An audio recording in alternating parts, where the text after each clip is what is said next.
बाबाजी और हुजूर महाराज जी की प्यारी संगत जी, राधा स्वामी जी, स्वागत है आपका हमारे चैनल सद्गुरु का ज्ञान में। संगत जी, प्रेम की इस दिव्य यात्रा में हम सब नामधारी जीव एक अत्यंत पावन प्रयास में संलग्न हैं। उस प्रयास में जिसमें हम अपने सद्गुरु के हुक्म का पूर्ण रूप से पालन कर सकें, उनसे आत्मिक संबंध जोड़ सकें, उनके नूरी स्वरूप के दिव्य दर्शन कर सकें और बाबा जी की कृपा से हमें भी उन रूहानी मंडलों की सैर करवाई जाए जहां आत्मा का असली घर सचखंड हमारा प्रतीक्षा कर रहा है। सोचिए, हम कितने भाग्यशाली हैं संगत जी कि इस जन्म में हमें एक पूर्ण सद्गुरु की प्राप्ति हुई, जिनकी रहमत से हमें नामदान की बख्शिश मिली और साथ ही उस मार्ग की भी स्पष्ट जानकारी मिली जो हमें हमारे सच्चे धाम तक ले जाएगा। वो मार्ग जो हमने जाने कितने जन्मों से ढूंढा पर भटके ही रहे। हमें शायद ज्ञात भी नहीं था कि हम किसकी तलाश कर रहे थे, किस आवाज की प्रतीक्षा कर रहे थे, पर आज हमारे पास वो सब कुछ है। इस जन्म में हमारा लक्ष्य स्पष्ट है, मार्ग खुला हुआ है और ये भी हम जान चुके हैं कि संसार के सारे रिश्ते नाते, धन दौलत, पद प्रतिष्ठा, ये सब यहीं छूट जाएगा। अब हमें समझ आ गया है कि सुंदर रूप या भौतिक संपन्नता को लेकर घमंड करना व्यर्थ है, क्योंकि अंततः इस नश्वर शरीर का ठिकाना श्मशान ही है। परंतु संगत जी, आत्मा इस जीवन की पूंजी के रूप में क्या लेकर जाएगी? केवल प्रभु का नाम, भजन, बंदगी और हमारे द्वारा संचित की गई नाम की कमाई। और यकीन मानिए, जीवन का वही एक एक पल जिसमें हमने परमात्मा को याद किया, सच्चे अर्थों में जीवन का सबसे मूल्यवान क्षण था। बाकी तो जैसे रेत की तरह फिसल गया। लेकिन संगत जी, जब हम इस आध्यात्मिक सफर की शुरुआत करते हैं तो सबसे पहली बड़ी रुकावट जो हमारे मार्ग में आती है वह है मन। जब हम ध्यान में बैठते हैं तो लगता है जैसे विचारों की रेलगाड़ी धड़धड़ाते हुए हमारे भीतर चलने लगती है। जितना हम अपने भीतर शांति लाना चाहते हैं, उतना ही मन अधिक उथल पुथल मचाने लगता है। एक साधक के रूप में जब हम बैठते हैं तो ऐसा प्रतीत होता है कि जैसे विचारों का पहाड़ टूट पड़ा हो। कभी बीते हुए कल की घटनाएं, कभी बचपन की स्मृतियां, कभी ऑफिस की मीटिंग्स, रिश्तेदारों की बातें, कोई पुरानी शिकायत या भविष्य की कोई योजना, हर दृश्य एक एक कर आंखों के सामने चलचित्र की तरह आने लगता है। और मैंने स्वयं अनुभव किया है संगत जी कि जब आप किसी विचार को दबाने की कोशिश करते हैं तो वह और अधिक तीव्रता से उभर आता है। जितना हम किसी बात को न सोचने की कोशिश करते हैं, उतना ही मन बार बार उसी दृश्य को सामने लाकर रख देता है। अब प्रश्न उठता है कि ऐसा क्यों होता है? संगत जी, इसका कारण यह है कि मन का स्वभाव ही चंचल है। जो कुछ मन ने दिन भर देखा सुना, वही उसकी स्मृति में घूमता रहता है और यही सब वह ध्यान में भी ले आता है। और क्योंकि मन इंद्रियों के अधीन है तो वह उन्हीं विषयों में भटकता है। स्वाद, वस्त्र, वाहन, परिवार, धन, मनोरंजन, यही सब उसकी प्रिय दिशाएं हैं। ऐसे में मन को प्रभु के स्मरण में लगाना उसके लिए जैसे कठिन तपस्या जैसा हो जाता है, क्योंकि उसे उस दिव्यता का अभ्यास ही नहीं है। और हम सब इस स्थिति से जुड़ सकते हैं क्योंकि हम भी तो उस माया के जाल में बंधे जीव हैं जो मन और इंद्रियों के आदेश पर चल रही हैं। मन जो कहता है हम वैसा ही करते हैं। यह समस्या केवल नए साधकों तक सीमित नहीं है, बल्कि अनुभवी साधक भी इससे जूझते हैं। एक साधक ने प्रश्न किया, मैं रोज ध्यान में आधा घंटा बैठता हूँ, आंखें बंद करता हूँ, पर अंत में ऐसा लगता है जैसे कुछ किया ही नहीं। मन इधर उधर भटकता रहता है, कभी बचपन के स्कूल में ले जाता है, कभी किसी शादी ब्याह के दृश्य सामने आने लगते हैं, कभी किसी की कही बात, किसी कॉल की चिंता, तो कभी व्यापार की योजनाएं। और इन सब विचारों में उलझकर मैं भूल ही जाता हूँ कि मैं तो प्रभु से मिलने बैठा था। आखिर मैं क्या करूं? कैसे लाऊं एकाग्रता? संगत जी, अब यह समझना जरूरी है कि यह मन की चाल है और इसकी पहचान और नियंत्रण ही हमारी साधना की प्रथम और सबसे आवश्यक सीढ़ी है। जब तक मन एकाग्र नहीं होगा तब तक सुरती ऊपर नहीं चढ़ेगी, और जब तक सुरती ऊपर नहीं चढ़ेगी तब तक रूहानी अनुभवों के द्वार नहीं खुलेंगे। इसलिए आज का यह विषय हमारे पूरे आध्यात्मिक मार्ग की नींव है। हम इस वीडियो में आपको कई व्यावहारिक उपाय बताएंगे जिनसे आप न केवल मन की प्रकृति को समझ पाएंगे बल्कि धीरे धीरे उस पर विजय भी पा सकेंगे। यह कोई कल्पनाओं की बात नहीं है संगत जी, यह पूरी तरह अभ्यास, अनुशासन, प्रेम और गुरु कृपा से संभव है। इसलिए हम आपसे विनम्र अनुरोध करते हैं कि आप अभी कुछ समय के लिए अपने सारे काम एक तरफ रख दीजिए, अपने मन को इस विषय पर केंद्रित कीजिए और इस वीडियो को पूरा ध्यानपूर्वक, पूरे समर्पण से सुनिए। क्योंकि जब आप यह समझ जाएंगे कि ध्यान में क्या सोचना है, क्या नहीं सोचना है और कैसे विचारों को आते ही पहचान कर जाने देना है, तो आपकी सुरती स्वतः ऊपर चढ़ने लगेगी और फिर आपकी आत्मिक यात्रा में वह गति आ जाएगी जिसकी आप कल्पना भी नहीं कर सकते। यह पहला कदम है और यही सबसे कठिन भी, लेकिन इसे पार कर लिया तो आगे का मार्ग प्रेम और प्रकाश से भर जाएगा। अब समय है संगत जी कि हम इस मन के खेल को समझें और उसे अपने आत्मिक लक्ष्य की ओर मोड़ें।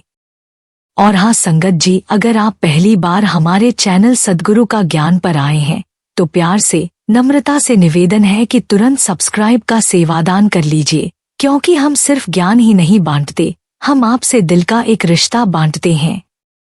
क्योंकि हम और आप एक ही मालिक, अपने प्यारे बाबा जी के बच्चे हैं। उसी प्यार की राह ने हमें जोड़ा है और उसी राह पर हम साथ साथ चल रहे हैं। संगत जी, आगे बढ़ने से पहले आइए एक बहुत ही सीधा साधा लेकिन दिल को छू जाने वाला प्रश्न अपने आप से करें कि आप सबसे ज्यादा किससे प्यार करते हैं। शायद आप कहें अपने बच्चों से, माँ बाप से या अपने भाई बहनों से, है ना? इन रिश्तों में जो अपनापन, जो स्नेह, जो भावनात्मक जुड़ाव होता है वह अपने आप ही दिल को खींचता है। अब सोचिए, अगर आपसे कोई कहे कि बस कुछ देर के लिए आंखें बंद करके इन लोगों का ध्यान करो, तो क्या होगा? आपके मन में तुरंत उनकी छवियां आने लगेंगी, उनके साथ बिताए हुए प्यारे पल, उनकी बातें, उनका प्यार, सब कुछ एक एक कर आंखों के सामने उभरने लगेगा। आपको जरा भी कोशिश नहीं करनी पड़ेगी, कोई जोर लगाना नहीं पड़ेगा, कोई ध्यान लगाने की तकनीक नहीं अपनानी पड़ेगी, क्योंकि आपका मन जानता है कि इन यादों में मिठास है, रस है, सच्चा सुख है। और जब किसी चीज में सुख होता है, आनंद होता है, तो मन भी हमारा दुश्मन नहीं बनता, बल्कि वो तो हमारे साथ मिलकर हमें उसी आनंद में डुबो देता है। इसलिए बाबा जी भी अक्सर सत्संगों में यही समझाते हैं कि मन से बड़ा कोई दुश्मन नहीं और मन से बड़ा कोई दोस्त नहीं। जब मन विरोध करता है तो वो साधना में सबसे बड़ी रुकावट बन जाता है, लेकिन जब वही मन किसी काम में रस लेने लगता है तो वो सच्चे सहयोगी की तरह हमारे साथ चल पड़ता है। अब बात समझ में आई संगत जी? असली बात यही है कि हमें अपने मन को भी सद्गुरु से प्रेम कराना है। जब हमारा मन सद्गुरु के स्वरूप में रस देखेगा, उनके वचनों में मिठास पाएगा, उनकी दी हुई भजन सुमिरन की विधि को अपनाने में आनंद अनुभव करेगा, तब वह खुद ही उस मार्ग पर चलने लगेगा। तब मन हमारा विरोध नहीं करेगा, बल्कि उसी सच्चे मित्र की तरह हमें साधना की गहराइयों में ले जाएगा। और संगत जी, यही है साधना की असली नींव, सद्गुरु से प्रेम। अब प्रश्न ये उठता है कि ये प्रेम होगा कैसे? क्योंकि प्रेम तो कोई जबरदस्ती करने की चीज नहीं है, वो तो अपने आप दिल से उपजता है।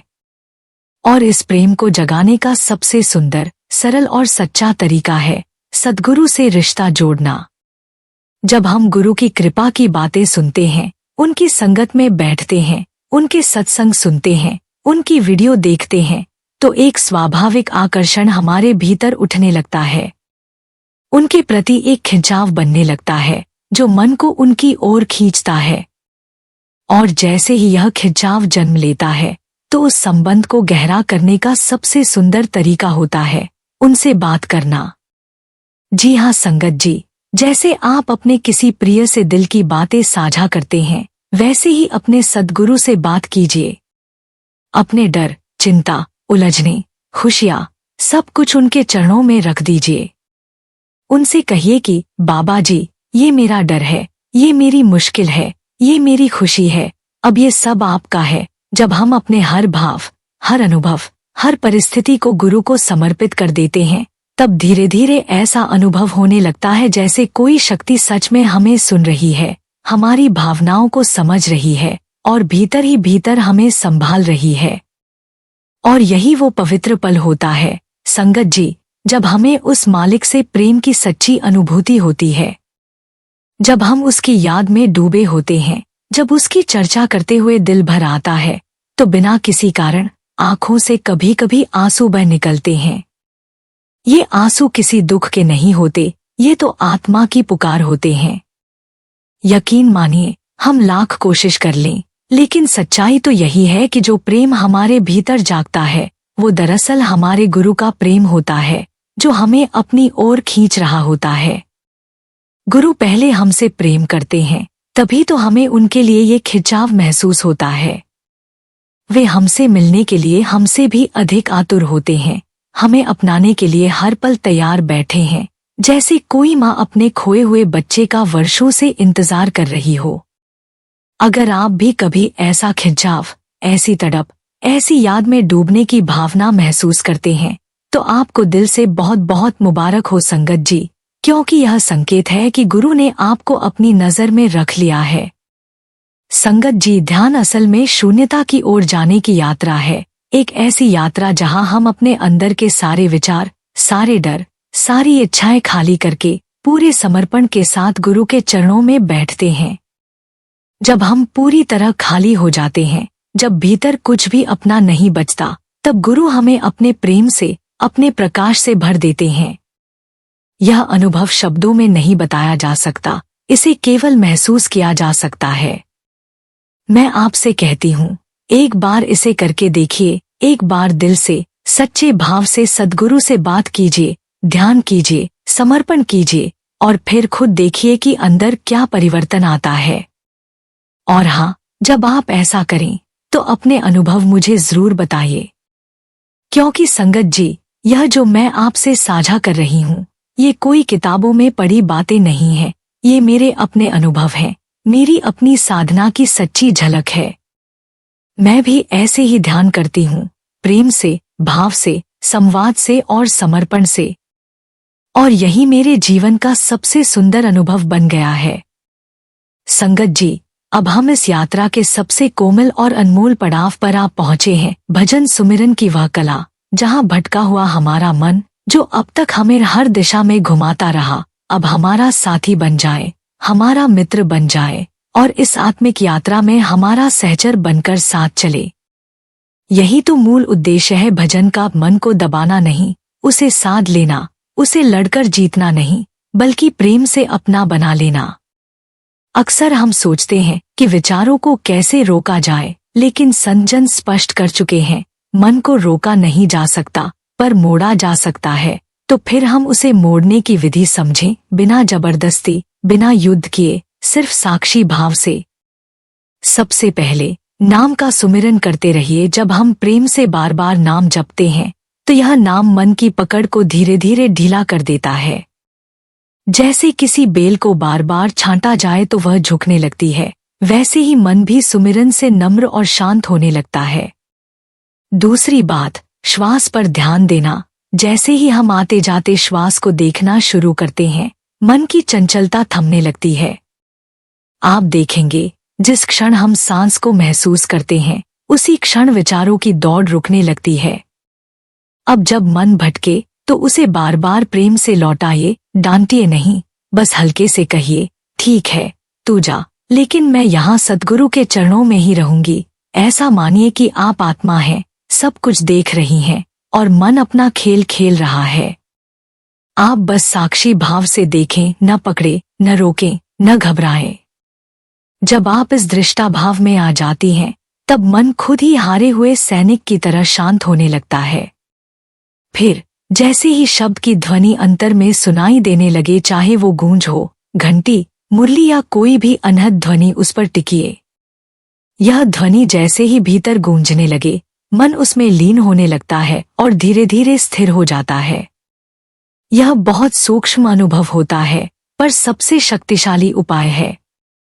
इसके साथ अपने सद्गुरु के स्वरूप का ध्यान करना बिना जोर दिए, बस सहज भाव से बहुत सहायक होता है। सद्गुरु की छवि को हृदय में बसाकर आप एक ऐसा केंद्र बना लेते हैं जहां मन विश्राम करता है।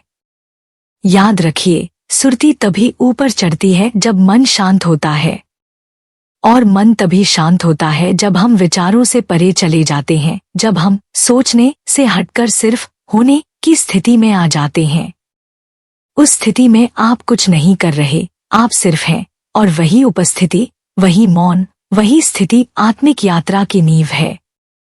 संगत जी, यह प्रक्रिया कोई एक दिन में पूरी होने वाली नहीं। यह तो एक सच्चे प्रेमी की तरह सतत प्रयास, समर्पण और निष्ठा मांगती है। जब हम बार बार अपने मन को भूलते हैं और शब्द या भ्रिकुटी के केंद्र पर टिकते हैं, तो सुरती का रुख ऊपर की ओर हो जाता है। और सबसे सुंदर बात, जब मैं की भावना कम हो जाती है और समर्पण बढ़ जाता है, तब शब्द और आत्मा का मिलन सहज हो जाता है। यह वह मार्ग है जहां हार में भी शांति है और चुप्पी में भी अनंत संगीत है। इसलिए चलते रहिए, प्रेम करते रहिए और साक्षी भाव में लीन होकर उस अनंत नाद की प्रतीक्षा कीजिए। वह नाद ही है जो हमें हमारे सच्चे घर तक ले जाएगा। संगत जी, अब तक हम यह अच्छी तरह समझ चुके हैं कि ध्यान में जब हमारा मन भटकने लगता है, तो हमें उसे कैसे प्रेम से, साक्षी भाव से और नाम सुमिरन के सहारे वापस लाना है। यह बहुत आवश्यक है, क्योंकि मन की चंचलता ही सबसे बड़ी चुनौती है ध्यान के मार्ग में। हम हर बार एक बात पर जोर देते हैं कि इस यात्रा की असली कुंजी है गुरु के प्रति प्रेम, पूर्ण समर्पण और अटूट विश्वास। इनके बिना यह साधना कभी गहराई नहीं ले सकती। लेकिन इसके साथ ही एक सच्चे साधक को कुछ और बातों का भी ध्यान रखना चाहिए, विशेषकर अपने शरीर की ऊर्जा को संतुलित करने का। क्योंकि जब शरीर और प्राण ऊर्जा संतुलन में होती है, तब ध्यान अपने आप गहरा होता चला जाता है। तो आइए सरल और सुंदर ढंग से समझते हैं कि इसे कैसे साधा जाए। हमारे शरीर में असंख्य नाड़ियां हैं, परंतु सबसे महत्वपूर्ण हैं इड़ा, पिंगला और सुषुम्ना। इड़ा नाड़ी बाईं ओर होती है और चंद्र ऊर्जा से जुड़ी होती है। यह भूतकाल की यादों, भावनाओं और संवेदनाओं से संबंधित होती है। जब भी हमारा मन अतीत में डूब जाता है, पुरानी बातें, पुराने रिश्ते, पुरानी पीड़ा या सुखद यादें, तो इड़ा सक्रिय हो जाती है। दूसरी ओर पिंगला नाड़ी दाईं ओर होती है और सूर्य ऊर्जा का प्रतिनिधित्व करती है। यह भविष्य की चिंता, योजनाएं और व्यस्तता से जुड़ी होती है।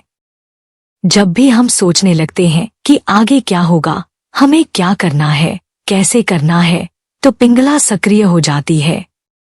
इन दोनों नाड़ियों का संतुलन बिगड़ जाए तो तीसरी और सबसे दिव्य नाड़ी सुषुम्ना, जो रीढ़ के बीचों बीच है, वह सक्रिय नहीं हो पाती। और जब तक सुषुम्ना जागृत नहीं होती, ध्यान की असली गहराई, स्थिरता और ऊपर चढ़ती सुरती संभव नहीं हो पाती। अब सवाल है, इस संतुलन को कैसे साधें? तो बहुत ही सरल उपाय हैं जिन्हें कोई भी साधक अपना सकता है। पहला उपाय है अनुलोम विलोम प्राणायाम। ध्यान में बैठने से पहले 10 मिनट तक अनुलोम विलोम करने से चित्त शांत होता है और इड़ा पिंगला का संतुलन धीरे धीरे बनने लगता है। एक नासिका से धीरे धीरे श्वास लें और दूसरी से छोड़ें, फिर क्रम उलट दें। यह प्रक्रिया न केवल शरीर को शांत करती है, बल्कि विचारों की उहापों को भी शांत करती है और सुषुम्ना के द्वार खोलने में सहायता करती है। दूसरा उपाय है भीतरी ओंकार और भ्रामरी गुंजन। जब प्राणायाम के बाद आप अपने भीतर ही ओम का उच्चारण करते हैं, बिना आवाज के, मुंह बंद रखकर, जैसे भ्रामरी में गुंजन होती है वैसे ही हल्का कंपन करते हैं, तो यह गुंजन मन की गहराई तक पहुंचती है। यह भीतर के कोलाहल को काटती है और चेतना को एक केंद्र पर स्थिर करने में सहायता करती है। कुछ ही समय में विचारों का प्रवाह मंद पड़ने लगता है और अंतर की ओर एक सुखम मार्ग खुलने लगता है। तीसरा उपाय है सुखासन में विशिष्ट मुद्रा। जब आप ध्यान की मुद्रा में बैठें तो एक विशेष स्थिति अपनाएं, बाएं पैर की एड़ी को इस प्रकार रखें कि वह गुप्तांग और मलद्वार के बीच के स्थान मूलाधार चक्र पर हल्का दबाव डाले। यह थोड़ी देर में शरीर को स्थिरता देने लगता है और ऊर्जा का संचयन ऊपर की ओर होना आरंभ हो जाता है। आरंभ में थोड़ी असुविधा हो सकती है, लेकिन कुछ ही दिनों में यह मुद्रा साधक के लिए सहज हो जाती है और ध्यान में गहराई देने लगती है। चौथा उपाय है पृथ्वी तत्व से ऊर्जा संतुलन। जब कभी ध्यान में बैठें और मन बहुत अशांत हो तो दोनों हथेलियों को धरती से स्पर्श कराएं और भावपूर्वक प्रार्थना करें, हे धरती माँ, मेरे भीतर जो भी व्यर्थ विचार हैं उन्हें अपने में समाहित कर लो। मेरे चित्त को स्थिरता प्रदान करो। यह प्रक्रिया मन की फालतू ऊर्जा को निकालकर पृथ्वी में विसर्जित कर देती है, जिससे अंतःकरण हल्का और शांत होता है। 1 मिनट बाद धीरे से हाथ हटाएं, तब तक ऊर्जा संतुलन बन चुका होता है। तो संगत जी, ध्यान की इस यात्रा में मन को समझना जितना जरूरी है, उतना ही जरूरी है शरीर और ऊर्जा को भी साधना। जब हम इस समग्र दृष्टिकोण से साधना करते हैं, जहां मन, प्राण और शरीर तीनों एक लय में आते हैं, तब अनुभवों में गहराई आती है और धीरे धीरे सच्चे अर्थों में सुरती ऊपर उठने लगती है। तब ध्यान केवल बैठने की क्रिया नहीं रह जाती, वह एक अंतर संगीत बन जाता है, जहां शब्द गूंजते नहीं, अनुभव होते हैं। इसलिए इन उपायों को अपनाकर देखिए, प्रेमपूर्वक, श्रद्धा से। और फिर एक दिन ऐसा भी आएगा जब आपको ये उपाय भी छोड़ने पड़ेंगे, क्योंकि आपका मन, आपका प्राण और आपका चित्त सब कुछ अपने आप ध्यान में स्थिर हो जाएगा, बिना प्रयास के। बस उसी दिन का नाम है भीतर का मिलन। संगत जी, जब हम प्रेमपूर्वक और नियमित रूप से भजन सुमिरन का अभ्यास करते हैं, तो उसका प्रभाव केवल हमारी अंतरात्मा पर ही नहीं, बल्कि हमारे पूरे जीवन पर पड़ता है। यह साधना कोई साधारण अभ्यास नहीं है, यह आत्मा को उसके स्रोत से जोड़ने वाली वह सीढ़ी है, जिस पर चढ़ते ही जीवन के अनेक रहस्य खुलने लगते हैं।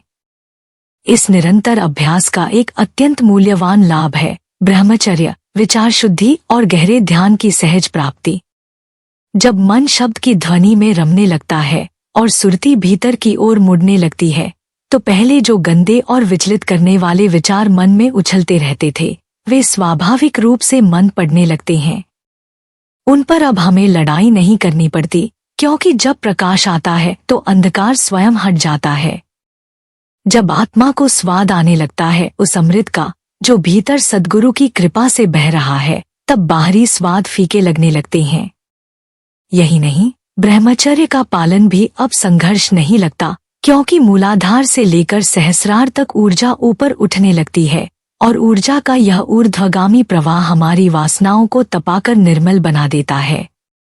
पहले जो आंखें आकर्षण में भटकती थीं, अब वे दृष्टि स्वयं भीतर जाने लगती है। ब्रह्मचर्य अब केवल नियंत्रण नहीं रहता, बल्कि एक आनंदपूर्ण स्थिति बन जाती है, जहां भीतर से इतनी ऊर्जा और शक्ति मिलने लगती है कि मन स्वयं स्वच्छ और शांत रहने लगता है। जैसे जैसे विचारों की गति धीमी होती जाती है, मन का झंझावात अब शांत झील जैसा होने लगता है। वह रुकता नहीं, बसता है। यह बसना यानी स्थिरता ही ध्यान की गहराई में प्रवेश का द्वार खोलती है। अब साधक मात्र ऊपर से बैठा हुआ नहीं दिखता, बल्कि उसका समस्त अस्तित्व भीतर डूबता चला जाता है। और जब साधना इस स्तर पर पहुंचती है, तो सुरती बिना प्रयास के सहज रूप से ऊपर चढ़ने लगती है। यह वह अवस्था होती है जब साधक शरीर से जुड़ा हुआ महसूस तो करता है, परंतु उसकी चेतना अब भौतिक सीमाओं को पार कर रही होती है। ऐसी अवस्था में मैं की भावना भी धीरे धीरे क्षीण होने लगती है और समर्पण, वो पूर्ण समर्पण हृदय में गहराई से जागृत होता है। तब साधक यह नहीं सोचता कि वह क्या कर रहा है या उसे क्या मिलेगा, वह बस हो जाता है शब्द में, सुरती में, गुरु में। यही है सच्चा ध्यान, जहां साधक और साधना का भेद मिट जाता है और आत्मा अपने सच्चे स्वरूप में ठहरने लगती है। संगत जी, यही है वह गूढ़ और दिव्य लाभ जो इस साधना से हमें प्राप्त होता है, एक पवित्र जीवन, निर्मल विचार और शब्द में डूबा हुआ हृदय। संगत जी, अंत में केवल इतना ही निवेदन है कि हम सब इस अमूल्य जीवन को यूं ही न गंवाएं। दिन भर की भागदौड़, इच्छाओं की भरमार और चिंताओं की आंधी में हमारा मन थक जाता है, लेकिन अगर हम रोज सिर्फ कुछ पल गुरु चरणों में बैठने का संकल्प कर लें तो ये पल हमारे जीवन को रूपांतरित कर सकते हैं। जब हम आंखें मूंदकर बैठते हैं और मन को केवल इस एक भाव में टिकाते हैं कि मैं यहाँ केवल होने आया हूँ, तो विचारों का कोलाहल धीरे धीरे शांत होने लगता है। सुरती, जो अब तक संसार की ओर भाग रही थी, वह मौन के उस दिव्य संगीत की ओर खिंचने लगती है जो शब्द की सच्ची पुकार है। यह वह अवस्था है जहाँ करना नहीं है, केवल होना है। यही आत्मा को विश्राम मिलता है। इसलिए संगत जी, चलिए हम सब मिलकर यह अभ्यास करें, प्रेमपूर्वक, धैर्यपूर्वक और गुरु की कृपा में पूर्ण समर्पण के साथ। आज नहीं तो कल ये प्रेम के बीज अंकुरित होंगे, शब्द की ध्वनि भीतर गुंजेगी और हम अनुभव करेंगे कि गुरु ने हमसे पहले हमें अपनाया है। वो तो सदा से हमारा इंतजार कर रहे थे, बस हमें तैयार होना था। प्रिय संगत जी, अगर आपको यह संदेश अच्छा लगा हो तो कृपया इसे लाइक और शेयर करें और हमारे चैनल सद्गुरु का ज्ञान को सब्सक्राइब करें। हम सभी उस एक मालिक के संतान हैं और इस प्रकार एक दूसरे को प्रेरित करते हुए हम अपने जीवन को सही दिशा में ले जा सकते हैं। राधा स्वामी जी।